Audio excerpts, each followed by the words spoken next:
வணக்கத்துடன் இது இன்பா டாக்ஸ்.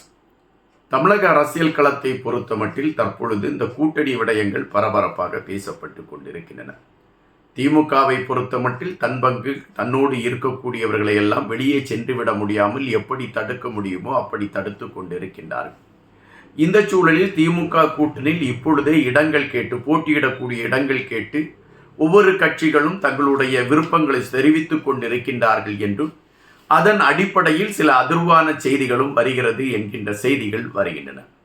கமலஹாசன் அவர்கள் மக்கள் நீதி மையம் என்ற ஒரு கட்சியை நடத்தி அவர் தேர்தலில் போணியாகாமல் அதன் பின்பு திமுகவோடு கூட்டணி அமைத்து ஒரு ராஜ்யசபா எம்பி என்கின்ற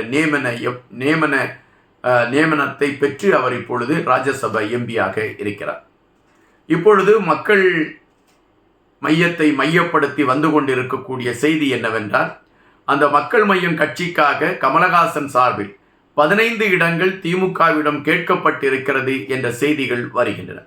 திமுகவை பொறுத்தமட்டில் ஒரு இடம் அல்லது 2 இடம் கொடுக்கலாம் என்கின்ற நிலைப்பாட்டில் இருக்கக்கூடிய சூழலில் கமலஹாசன் அவர்களை பொறுத்தமட்டில் 10 இடங்களாவது பெற வேண்டும் என்கின்ற நிலைப்பாட்டில் உறுதியாக இருப்பதாக ஒரு செய்தி வருகின்றன.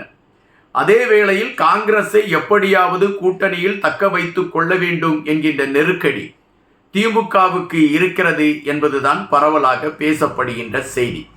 காரணம், காங்கிரஸ் தங்கள் கூட்டணியை விட்டு வெளியேறக்கூடிய ஒரு சூழல் வந்தால் தென் மாவட்டங்களில் பெரும் இழப்பை சந்திக்க வேண்டிய ஒரு சூழல் அமைந்துவிடும் என்று திராவிட முன்னேற்றக் கழகம் அச்சப்படுகிறது.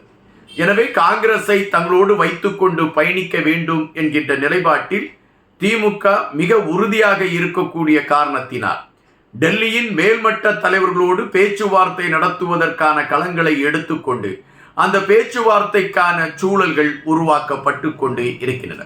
தற்பொழுது கூட திருச்சி சிவாவும் ராகுல் காந்தி அவர்கள் எல்லாம் சந்தித்து பேசிக்கொண்டு இருக்கிறார்கள் என்கின்ற செய்திகள் வருகின்றன.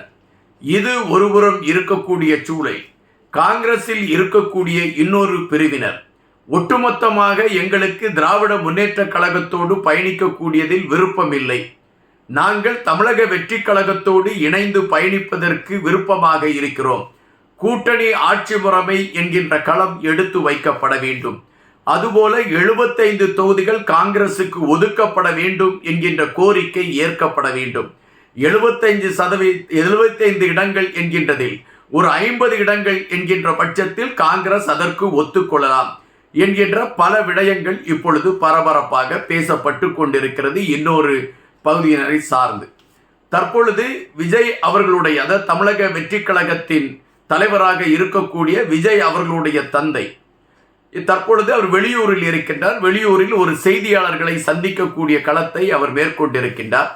அப்படி செய்தியாளர்களை சந்தித்த பொழுது அவர் சில விடயங்களை எடுத்து வைத்திருக்கிறார்.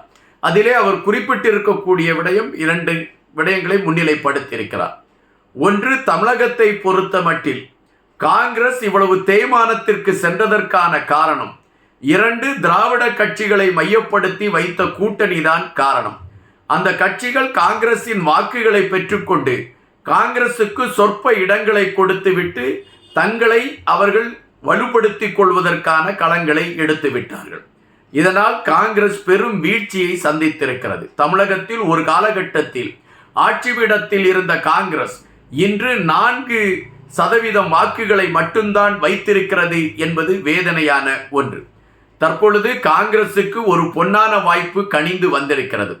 காங்கிரஸ் இந்த வருகின்ற தேர்தலில் தமிழக வெற்றி கழகத்தோடு கூட்டணி அமைத்து தேர்தல் களத்தில் அவர்கள் நின்றால் கண்டிப்பாக இந்த தேர்தல் களத்தின் முடிவுகள் காங்கிரசுக்கு ஒரு அங்கீகாரமான ஒரு உள்நுழைவை சட்டமன்றத்திற்குள் உருவாக்கி கொடுக்கும் என்பதுதான் நிஜம் என்று விஜய் அவர்களுடைய தந்தையார் இயக்குனர் சந்திரசேகர் அவர்கள் குறிப்பிட்டிருக்கிறார்.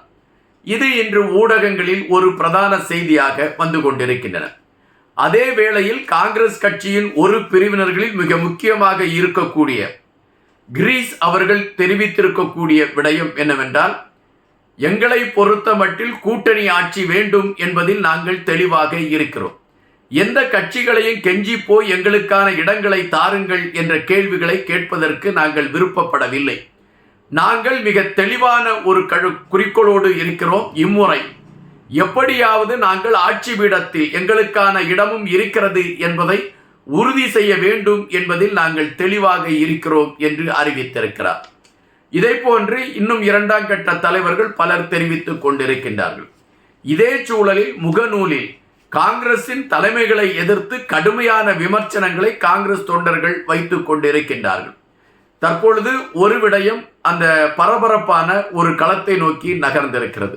முன்பு இருந்த KS அழகிரி அவர்களும் தற்பொழுது இருக்கக்கூடிய செல்வ பெருந்தகை அவர்களும் இவர்கள் 2 பேருமே காங்கிரஸை அடிமை சாசனத்தில் கையெழுத்திட்டு திமுகவிற்கு ஒரு பூஜா தூக்கக்கூடிய கட்சியாக மாற்றிவிட்டார்கள். இவர்கள் சற்று உணர்ச்சி பூர்வமாக செயல்பட்டிருந்தால் அல்லது சற்று தொலைநோக்கு சிந்தனையோடு செயல்பட்டிருந்தால் காங்கிரஸ் பேரியக்கம் இப்படி ஒரு வீழ்ச்சியை சந்தித்திருப்பதற்கான களங்கள் எட்டாது. தற்பொழுது நமக்குள்ள சூழல் தமிழக வெற்றி கழகத்தோடு கூட்டணி அமைத்து பயணிப்பதுதான் நமக்குள்ள சூழலாக இருக்கிறது. அதை புரிந்து கொண்டு காங்கிரஸ் தலைமை முடிவு எடுக்க வேண்டும் என்கின்ற விடயத்தை மையப்படுத்தி முகநூல் சமூக வலைதளங்களில் செய்திகளை பரப்பிக் கொண்டிருக்கின்றார்கள் காங்கிரஸை சார்ந்த தோழர்கள். ஆனால் காங்கிரஸ் தங்களோடு கூட்டணியில் தொடர்வார்களா என்கின்ற விடயத்தில் தற்பொழுது திமுகவிற்கு மிகப்பெரிய சந்தேகம் இருக்கிறது என்பதாகத்தான் பார்க்க முடிகின்றது. எனவேதான் ஒருவேளை காங்கிரஸ் நம்மை விட்டு வெளியே சென்று விட்டால் நமக்கான வாக்கு சதவீதம் சரிந்துவிடக் கூடாது என்பதற்காக பல கட்சிகளை தங்களோடு இணைத்து கொண்டு பயணிப்பதற்கான ஒரு களத்தை அல்லது அந்த கூட்டணியை உறுதி செய்து கொண்டு இருக்கிறது திராவிட முன்னேற்ற கழகம் என்பதாகத்தான் வருகின்ற செய்திகள் சொல்கின்றன. தற்பொழுது டெல்லியில் காங்கிரஸ் கட்சியை சார்ந்தவர்களும் திமுக பிரதிநிதிகளும் பேச்சுவார்த்தைகளை நடத்தினால் கூட காங்கிரஸ் கேட்கக்கூடிய தொகுதிகளை கொடுப்பதற்கான ஒரு களத்தை திமுக எடுக்குமா அல்லது திமுகவில் இருக்கக்கூடிய கூட்டணி கட்சிகள் பெருவாரியாக எழுப்பிக் கொண்டு இருக்கக்கூடிய இடம் சார்ந்த பிரச்சனைகளில் திமுக எப்படி கையாள போகிறது அல்லது எந்தெந்த கட்சிகள் திமுகவோடு கூட்டணியில் தொடரும் போன்ற விடயங்கள் இப்பொழுதும் பரபரப்பாக பேசப்பட்டு கொண்டு இருக்கின்றன. தற்பொழுது உள்ள சூழலில் திமுகவின் கூட்டணியில் ஐயா ராமதாஸ் அவர்கள் சேர்வதற்கான ஒரு வாய்ப்பு இருக்கிறது என்கின்ற செய்தி சொல்லப்பட்ட அதே வேளையில் ராமதாஸ் திமுக கூட்டணியில் இணைவதாக இருந்தால் விடுதலை சிறுத்தைகள் அந்த கூட்டணியில் தொடராது என்று விடுதலை சிறுத்தைகளின் தலைவர் தொல் திருமாவளவன் அவர்கள் சொல்லி இருக்கக்கூடிய விடயமும் கவனிக்கக்கூடிய ஒன்றாக இருக்கின்றது. நம்மளுடைய கணிப்பின்படி பார்த்தால் கடைசி நிமிடத்தில் காங்கிரஸ் பேரியக்கம் தமிழக வெற்றி கழகத்தோடு கூட்டணி அமைப்பதற்கான ஒரு சாத்தியக்கூறுகள் அதிகம் இருக்கிறது என்றும் ஒன்றில் ராமதாஸ் அவர்கள் தமிழக வெற்றி கழகத்தோடு கூட்டணி அமைக்கலாம் அல்லது விடுதலை சிறுத்தைகள் கூட்டணி அமைப்பதற்கான களங்கள் உருவாகலாம் என்கின்ற நிலைப்பாடுதான் தற்பொழுது தமிழக அரசியல் களத்தில் இருக்கிறது என்பதுதான் நிஜம். நன்றியுடன் இன்பா.